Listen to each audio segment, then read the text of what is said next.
5 prinsip untuk menjadi kaya menurut buku The Richest Man in Babylon. The Richest Man in Babylon karya George H. Clason menawarkan banyak pelajaran berharga tentang keuangan pribadi dan bagaimana menjadi kaya. Buku ini menyampaikan prinsip-prinsip keuangan melalui serangkaian cerita yang berlatar di kota kuno Babylon. Berikut adalah beberapa prinsip utama yang diuraikan dalam buku tersebut. Mari kita bahas satu persatu untuk dapetin keseluruhan insight-nya. Prinsip yang pertama adalah mulailah dengan menyisihkan 10% dari penghasilan. Menyisihkan 10% dari penghasilan adalah salah satu prinsip utama The Richest Man in Babylon. Ini adalah langkah pertama untuk mulai membangun kekayaan. Berikut penjelasan lebih rincinya. Yang pertama, kenapa harus 10%? Ide dasarnya adalah dari semua uang yang kamu terima, kamu perlu menyisihkan 10% untuk diri sendiri. Ini seperti membayar diri sendiri dulu sebelum membayar hal-hal lain seperti tagihan, belanja, dan hiburan. Yang kedua, mulai dari kecil. Kalau 10% kelihatan banyak, kamu bisa mulai dengan jumlah yang lebih kecil dan naikkan sedikit demi sedikit sampai mencapai 10%. Yang penting kamu mulai kebiasaan untuk menabung. Yang ketiga, langsung simpan. Begitu kamu terima gaji atau pendapatan, langsung pisahkan 10%-nya. Jangan tunggu sampai akhir bulan, karena biasanya uang sudah habis untuk keperluan lain. Misalnya kalau kamu dapat gaji 5 juta, langsung sisihkan 500.000. Yang keempat, pisahkan di tempat yang aman. Simpan uang yang kamu sisihkan di tempat yang tidak mudah diambil, misalnya di rekening tabungan khusus atau investasi yang aman. Ini membantu kamu untuk tidak tergoda memakai uang tersebut. Yang kelima, anggap sebagai keharusan. Jadikan ini kebiasaan wajib seperti membayar tagihan listrik atau air. Pikirkan bahwa ini adalah cara untuk memastikan masa depan finansial kamu lebih aman dan stabil. Yang keenam, manfaatnya banyak. Dengan menabung 10%, kamu punya dana darurat kalau ada kebutuhan mendadak, modal untuk investasi atau simpanan untuk masa depan seperti beli rumah atau pendidikan anak. Yang ketujuh, motivasi diri. Tetap termotivasi dengan mengingat tujuan akhir kamu, misalnya kebebasan finansial atau pensiun yang nyaman. Lihat perkembangan tabungan kamu setiap bulan sebagai sebuah pencapaian. Yang kedelapan, hindari konsumsi berlebihan. Dengan menyisihkan 10%, kamu juga belajar mengendalikan keinginan belanja yang tidak perlu. Jadi, kamu lebih bijak dalam mengelola uang. Intinya, menyisihkan 10% dari penghasilan adalah cara sederhana tapi efektif untuk mulai membangun kekayaan. Ini tentang disiplin dan prioritas, memastikan kamu menyimpan uang untuk masa depan sebelum membelanjakannya untuk hal-hal yang lain. Prinsip yang kedua adalah kontrol pengeluaran. Kontrol pengeluaran itu intinya adalah mengelola uang yang kamu keluarkan supaya nggak boros dan bisa lebih bijak pakainya. Ini adalah salah satu prinsip penting dari The Richest Man in Babylon. Langsung aja kita bahas lebih rinci tentang poin ini. Yang pertama, fahami pengeluaranmu. Pertama-tama, catat semua pengeluaran kamu selama 1 bulan. Mulai dari yang besar kayak sewa rumah sampai yang kecil-kecil kayak beli kopi. Ini buat kamu tahu kemana aja uang yang kamu keluarkan. Yang kedua, bedakan antara kebutuhan dan keinginan. Kebutuhan itu yang harus dipenuhi supaya kamu bisa hidup, seperti makanan, tempat tinggal, dan tagihan wajib. Keinginan itu yang bikin hidup lebih menyenangkan tapi nggak harus dipenuhi, seperti beli baju baru padahal masih punya yang lama, atau makan di restoran yang mewah.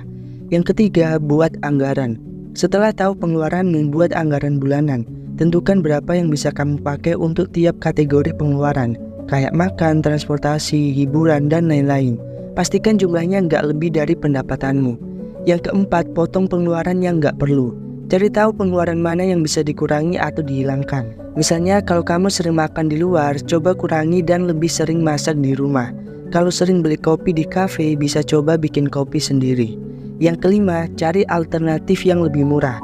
Untuk hal-hal yang perlu kamu beli, coba cari versi yang lebih murah tapi tetap oke kualitasnya. Misalnya belanja di pasar tradisional dibanding supermarket, atau pakai transportasi umum dibanding naik taksi. Yang keenam, pantau pengeluaran secara rutin. Setiap minggu atau bulan cek lagi pengeluaranmu. Lihat apakah kamu masih sesuai anggaran atau ada yang meleset. Kalau ada yang meleset, cari tahu kenapa dan coba perbaiki bulan depan. Yang ketujuh, gunakan uang tunai. Kalau susah kontrol pengeluaran pakai kartu, coba pakai uang tunai. Misalnya ambil uang tunai untuk kebutuhan mingguan dan batasi diri hanya pakai itu. Ini bikin kamu lebih sadar setiap kali mengeluarkan uang. Yang kedelapan, buat dana darurat. Sisihkan sebagian dari penghasilanmu untuk dana darurat.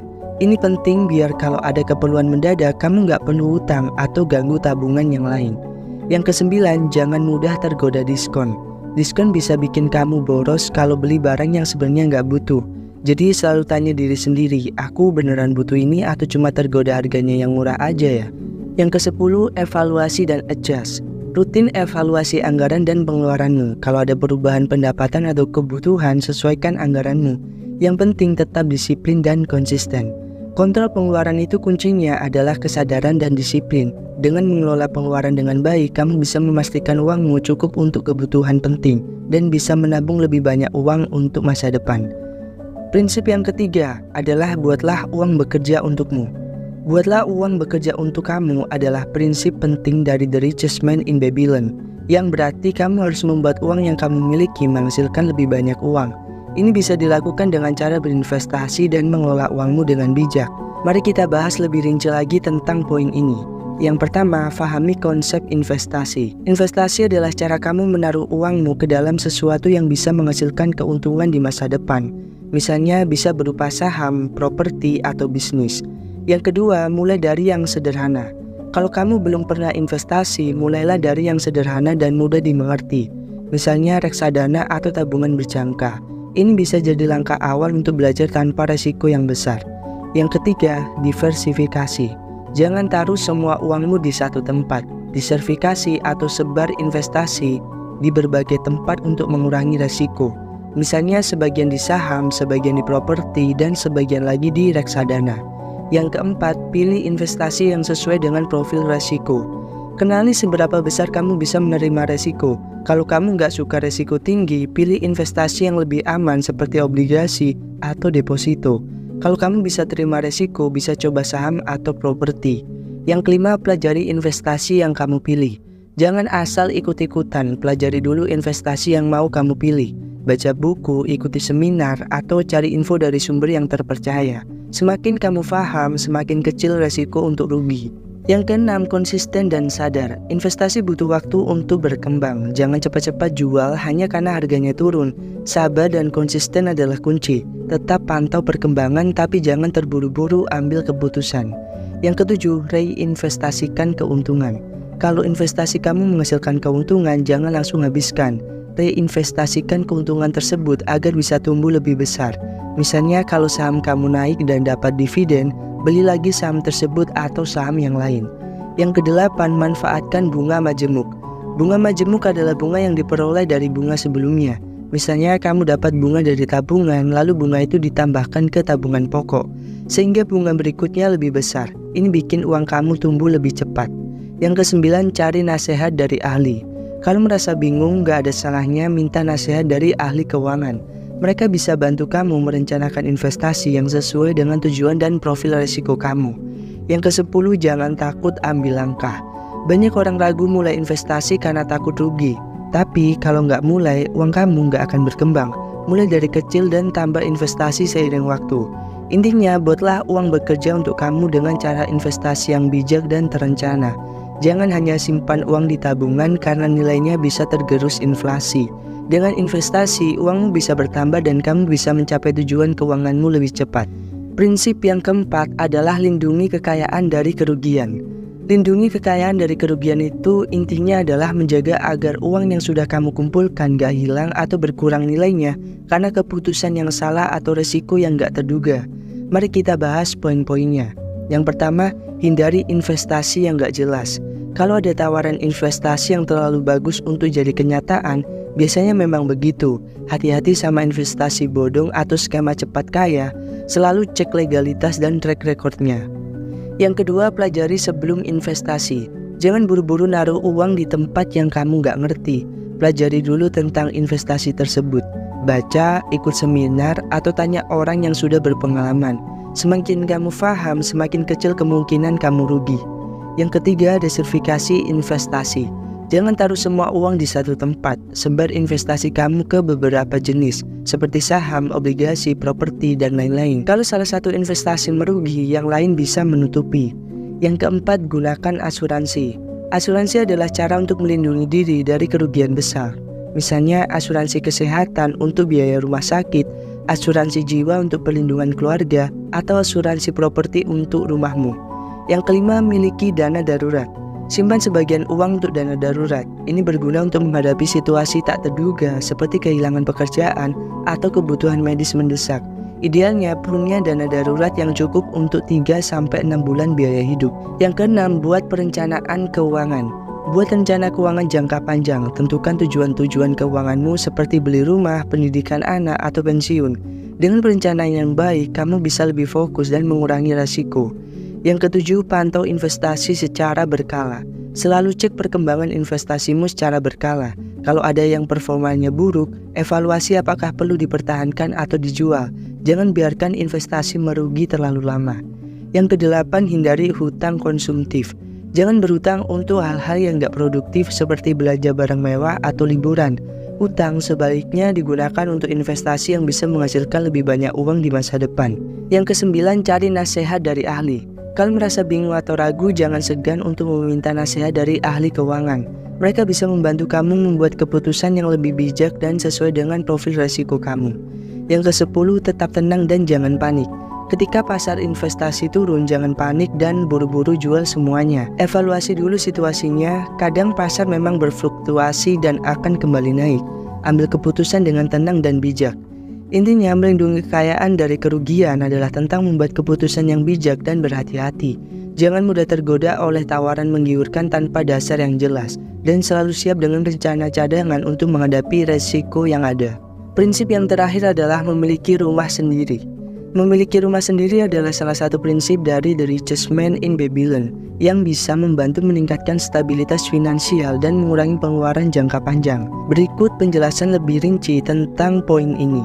Yang pertama, kenapa penting punya rumah sendiri? Punya rumah sendiri berarti kamu nggak perlu bayar sewa setiap bulan. Uang sewa yang biasanya habis begitu saja bisa dihemat atau dialihkan untuk investasi lain. Selain itu, rumah sendiri bisa jadi aset yang nilainya terus naik. Yang kedua, mulai dengan menabung untuk uang muka. Biasanya untuk beli rumah, kamu butuh uang muka yang cukup besar. Mulailah menabung secara rutin untuk DP ini. Misalnya, sisihkan sebagian dari gaji atau penghasilan lainnya setiap bulan. Yang ketiga, cari rumah yang sesuai kemampuan. Pilih rumah yang sesuai dengan kemampuan finansial kamu. Jangan terlalu memaksakan diri untuk membeli rumah yang terlalu mahal, karena nanti kamu bisa kesulitan bayar cicilan atau biaya perawatan. Yang keempat, pertimbangkan lokasi. Lokasi rumah juga penting. Pilihlah lokasi yang strategis dan punya potensi berkembang di masa depan. Ini bisa membantu nilai rumah kamu meningkat seiring waktu. Yang kelima, memanfaatkan KPR atau kredit pemilikan rumah. Kalau kamu nggak punya cukup uang untuk beli rumah tunai, manfaatkan KPR. KPR membantu kamu mencicil pembayaran rumah dalam jangka waktu yang panjang, biasanya 10-20 tahun. Yang keenam, hitung biaya tambahan. Selain harga rumah, ada biaya tambahan yang perlu dipertimbangkan seperti biaya notaris, pajak, asuransi, dan biaya perawatan. Pastikan kamu punya cukup dana untuk menutupi semua biaya ini. Yang ketujuh, persiapan dokumen lengkap. Pastikan semua dokumen lengkap dan sah, seperti sertifikat tanah, IMB atau izin mendirikan bangunan, dan dokumen lainnya. Ini untuk menghindari masalah hukum di kemudian hari. Yang kedelapan, rencanakan pembayaran cicilan. Kalau pakai KPR, pastikan cicilan bulanannya nggak lebih dari 30% dari penghasilan bulanan kamu. Ini agar kamu tetap punya cukup uang untuk kebutuhan lain dan tetap nyaman secara finansial. 9. Lakukan inspeksi rumah. Sebelum beli, pastikan kamu melakukan inspeksi rumah. Cek kondisi bangunan, listrik, pipa air, dan lain-lain. Jangan sampai ada kerusakan besar yang bisa jadi beban di kemudian hari. Yang ke-10, pertimbangkan renovasi. Kadang rumah yang lebih murah butuh sedikit renovasi. Hitung juga biaya renovasi ini dan pastikan masih masuk dalam anggaran kamu. Renovasi kecil bisa meningkatkan nilai rumah secara signifikan. Yang ke-11, jadikan rumah sebagai investasi. Selain tempat tinggal, rumah bisa jadi investasi jangka panjang. Nilai properti cenderung naik seiring waktu. Jika suatu saat kamu butuh uang, rumah bisa dijual atau disewakan. Memiliki rumah sendiri memang butuh persiapan dan perencanaan yang matang, tapi manfaat jangka panjangnya sangat besar. Dengan punya rumah sendiri, kamu gak hanya punya tempat tinggal yang stabil, tapi juga aset yang bisa memberikan keamanan finansial di masa depan. Itu dulu pembahasan di video kali ini. Kalau kamu suka sama channel Wongkrabs ini, jangan lupa subscribe, like, share, dan komen, dan dukung terus channel ini karena kita akan mengupayakan untuk upload setiap hari buat bagiin tips untuk kalian. Sekian, aku Jody, sampai ketemu di video selanjutnya. See you.